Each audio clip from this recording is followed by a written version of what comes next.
Adjustable rate mortgages are back. Oh my god, it's 2008 all over again. Psych. It's not. I'm actually pretty stoked about it, and I want you to be too. So let's discover what an adjustable rate mortgage is in 2023, the pros and cons to them, the benefits they could have for you, and we might even see if you'd be a good fit or not. That's probably going to be up to you. Let's go. Roll the intro.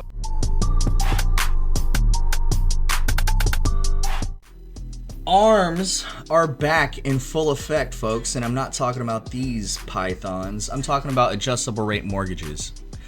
If you were remotely an adult back in 2008, you definitely remember the Great Recession. It was a shit show. There was predatory lending.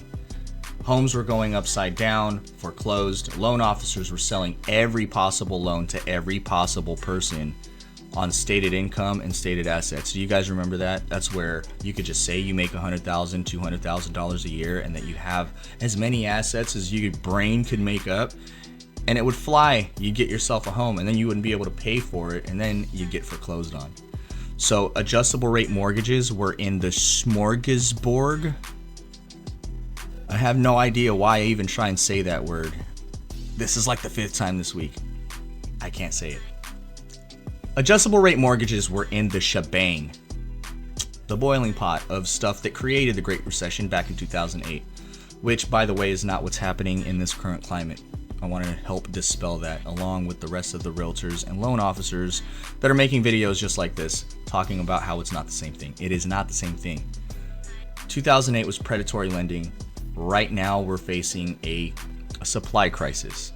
For example, like I said, I'm a realtor in Washington State, and here in Washington State, there's only about 95 to 10,000 items of single-family residences for sale right now. There goes your weekly update in case you wanted it. Anyway, so let's unpackage this. What is an adjustable rate mortgage? Let's get down to the nitty-gritty. An adjustable rate mortgage is also known as an ARM. An adjustable rate mortgage is typically characterized for being a lower interest rate mortgage for a set amount of time, and after the time expires, it is subject to change or adjust. That's why it's called an adjustable rate mortgage. I'm super smart. God damn it, Gump! You're a goddamn genius! The most popular products for adjustable rate mortgages, and I'm just gonna say ARMs because I'm American and I don't like to use as many words like the rest of you guys. So typically you get a 5-1 ARM, or a 3-5 ARM, or a 5-5 ARM. With a 5-1 ARM, you would get a fixed rate. You don't want the 7% 30-year fixed loan. You can have a 5% adjustable rate mortgage for 5 years, but then after the 5 years is complete, every year after that, the adjustable rate mortgage is subject to change.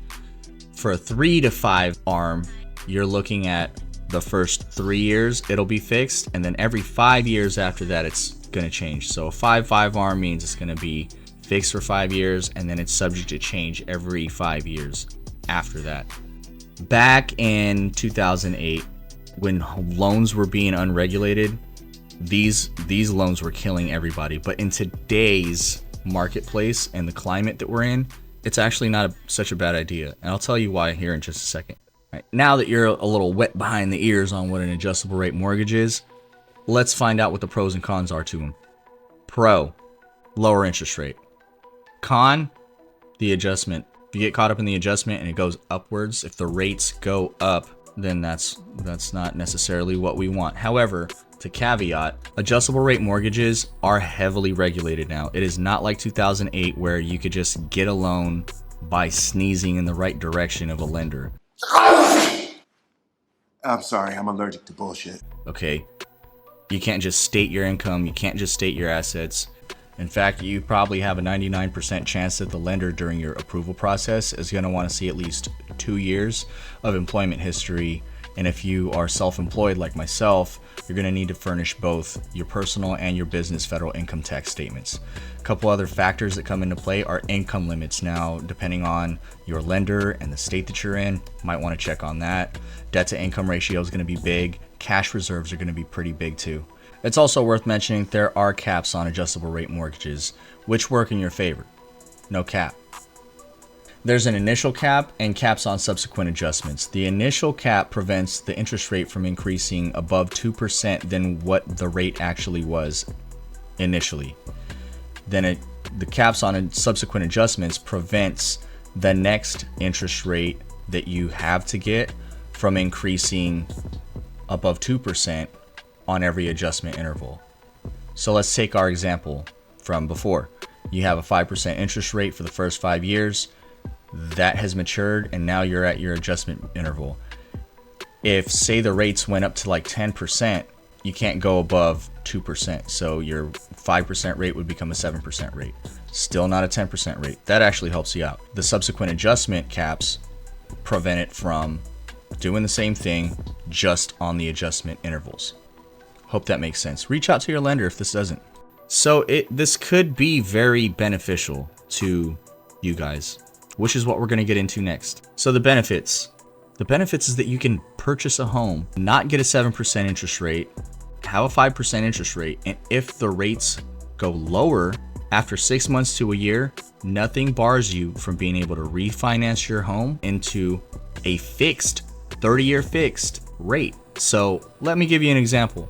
If you got a 5% interest rate on an adjustable rate mortgage, and say a year down the road it goes to 4, and God forbid if it goes to 3 again, because this is what's made my job super difficult for the last year. But if they did go to 3, you'd be able to refinance your mortgage into a 30-year fixed and have a 3% interest rate. Does that not sound appealing or what, dude? Like, I would do it. Another cool thing is that you wouldn't be charged a prepayment penalty. Let me explain what that is for you guys that don't know. A prepayment penalty is your lending institution or your bank charging you for paying your loan off faster.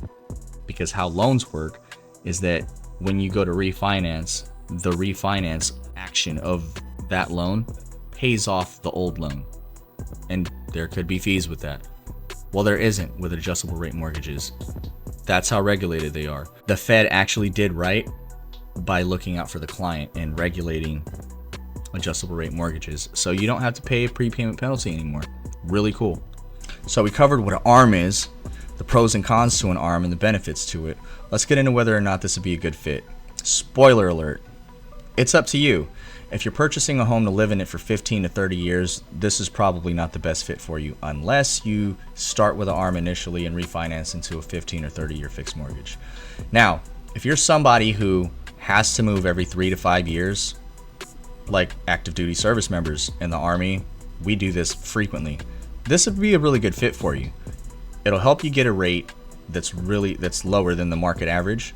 You won't have to live on post. Right now, installations all over the United States have a 6 to 12 month wait. Your choice is to either get an apartment or live on post at the hotel because there's no housing. JBLM has 0 housing. Goose egg, 0. So that's really all I got about adjustable rate mortgages for the time being anyway. I was thinking about doing a 3-part series, and if that's something that you guys want to see, where maybe I could bring a lender on board and they can discuss adjustable rate mortgages for the next 2 episodes, hashtag more in the comments below, and I'll probably do that. I'll also leave a bunch of links for your guys' education. Now, if you happen to be in Washington State, you don't have a lender, and you need to be pointed in the right direction, by all means, DM me. I'm a realtor. I can't give you this advice. Do not take this advice as financial advice. I'm just trying to tell you to go talk to your lender about it.